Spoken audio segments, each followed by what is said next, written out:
हम थे ऋषि अगस्त के चर्चा पे। तो ऋषि अगस्त एक ऐसे ऋषि थे जो भगवान शंकर जी के अनन्य भक्त थे और साथ में इन्होंने भगवान श्री रामचंद्र जी को आदित्य हृदय रक्षा स्तोत्र का अनुपिष्ट छंद्र का मंत्र प्रदान किया और उसी मंत्र के प्रभाव से भगवान श्री रामचंद्र जी ने रावण का उद्धार कर पाए।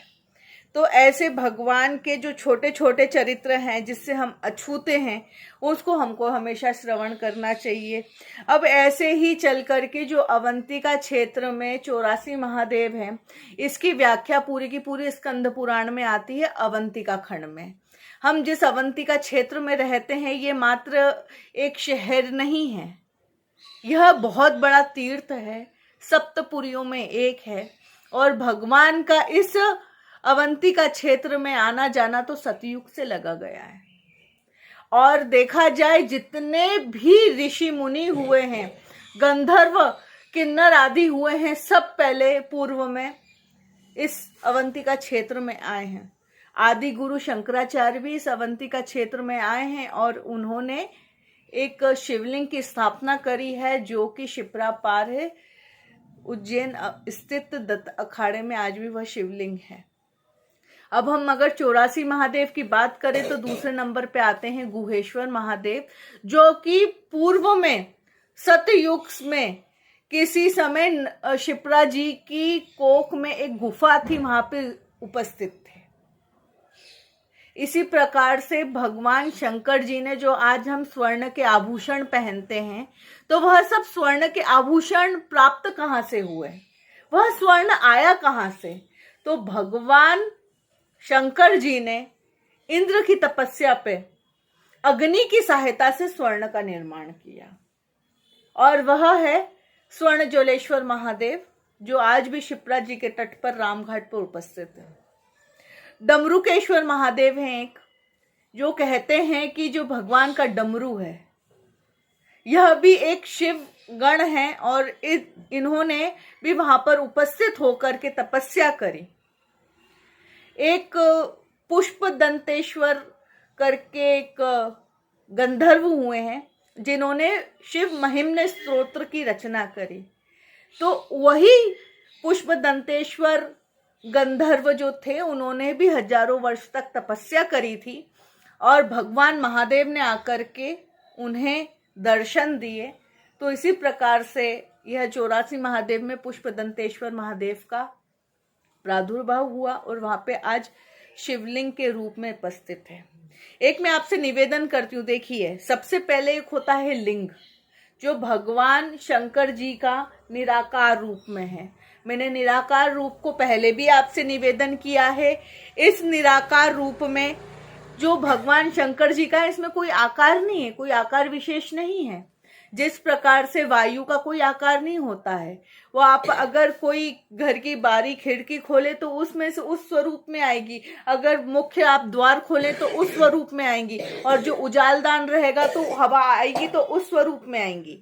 तो हवा का कोई आकार नहीं होता। ऐसी अग्नि आप अगर भगवान के सामने ज्योत जलाए तो वो ज्योत स्वरूप हो जाएंगी, यज्ञ के आप स्थापित करो तो यज्ञ के स्वरूप हो जाएगी। आप अगर उसे घर की रसोई के चूल्हे पे अगर आप प्रयोग करें तो अग्नि उस स्वरूप में हो जाएगी। तो अग्नि का भी कोई स्वरूप नहीं है, ना ही जल का कोई स्वरूप है।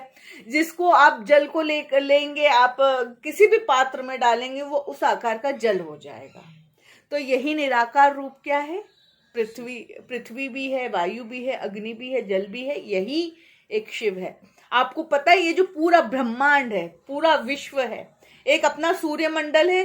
सूर्यमंडल में पहले शुक्र है, फिर मंगल है, फिर अपना ये ग्रह पृथ्वी है, पृथ्वी के आगे भी ऐसे ग्रह हैं, पूरे के पूरे 7 बुध है, ऐसे करके सारे 9 ग्रह है ना। तो यह तो एक मंडल है अपना। ऐसे भगवान विष्णु जी के अंदर बताते हैं असंख्य मंडल हैं, असंख्य सूर्य मंडल है, असंख्य निहारिकाएं हैं। निहारिकाओं को नक्षत्र बोलते हैं, नक्षत्रों के समूह हैं, हजारों लाखों चंद्र हैं, हजारों लाखों सूर्य हैं। तो यह सब जो एक पुंज बना हुआ है ना, भगवान शंकर जी के लिंग के अंदर बना हुआ। आप देखिए, हम आज शिवलिंग की अगर आज पूजन करते हैं तो हमें नहीं पता कि भगवान शंकर जी के लिंग के अंदर कितनी ताकत है। भगवान जो शंकर जी का जो लिंग है वह एक रूप में है कि वह एक ऊपर से गोलाकार है। गोलाकार का अर्थ क्या है कि जिसका नीचे तो कोई अंत ही नहीं है। मैंने आपको कल की कथा में श्रवण करवाया था कि भगवान शंकर जी ने एक अग्नि स्तंभ बन गए थे और एक जगह ब्रह्मा जी खड़े हुए, एक जगह विष्णु जी खड़े हुए। तो ब्रह्मा जी ने क्या हुआ कि जब ब्रह्मा जी ऊपर हंस रूप बन करके गए तो एक केकती के पुष्प को ऊपर फेंक दिया और उनसे कहा कि तू बोल देना, वहां पे जाके गवाही दे देना कि हमने इस अग्नि स्तंभ का अंत देख लिया है।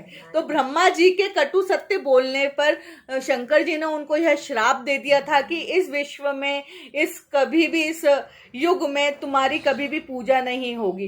पर जब भगवान विष्णु जी शूकर बन करके वराह भगवान का अवतार लिया था ना, जब हिरण्याक्ष का उन्होंने उद्धार किया था, जब वह नीचे गए थे, पाताल में चले गए थे, तो उनको उसका अग्नि स्तंभ का अंत नहीं मिला था। पर भगवान विष्णु जी ने सत्य कहा। तो अब उन्होंने क्या कहा था शंकर जी ने कि आपने सत्य कहा है, आप अब से सत्यनारायण के स्वरूप में आप पूजे जाओगे, भगवान नारायण के रूप में आप पूजे जाएंगे और आप देवताओं में भी सबसे श्रेष्ठ होगे। पर ब्रह्मा जी ने असत्य कह दिया था। तो असत्य कहने पे आज भी ब्रह्मा जी की पूजा नहीं होती है। पर एक जगह पूरे विश्व में भगवान ब्रह्मा जी की पूजा होती है, वो है पुष्कर क्षेत्र में। वहां पर भगवान सरस्वती के साथ में नहीं, गायत्री जी के साथ में विराजमान है। गायत्री जी और ब्रह्मा जी के 4 पुत्र हैं। कौन कौन है? अर्थर्वेद, ऋग्वेद, सामवेद और यजुर्वेद। ऐसे करके भगवान की बहुत सारी महिमाएं हैं।